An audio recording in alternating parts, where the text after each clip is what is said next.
ndipo ine ndi mmodzi wa iwo amene sindimafuna ndidzaphonye kumwamba. Ndimafuna ndidzakaone tsiku lina khungu langali litabwereranso ngati mmene linalili kale. Chifukwa mwina ena mungamanene kuti ndimene anabadwira ayi ndinali ofanana ndi mmene mukuonekera inu,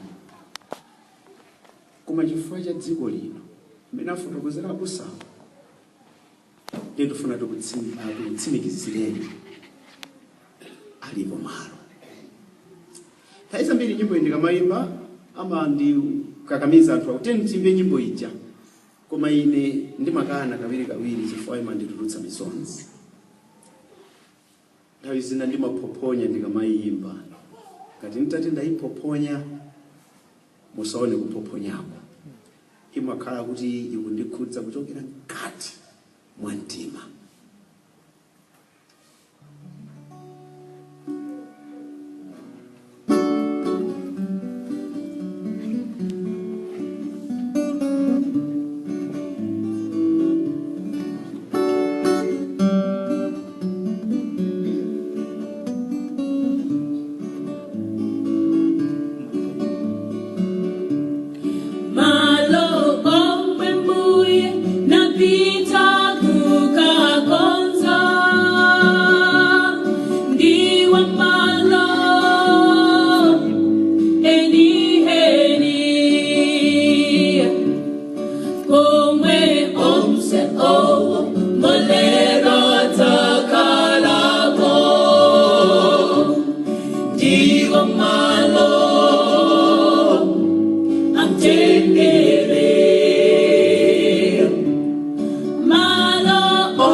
So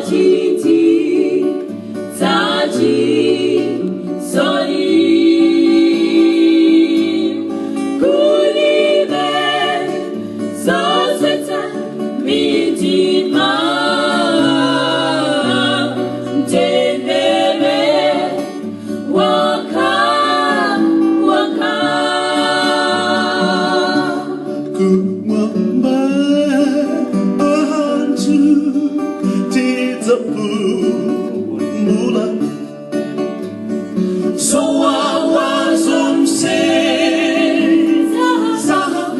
moyo uno maso atu sajona so chonzidzimuta ena chonyanza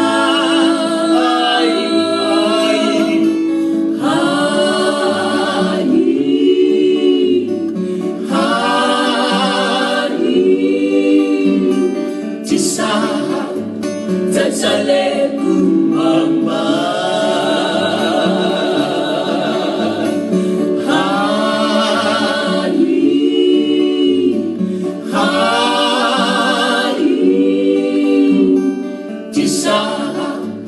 Tazale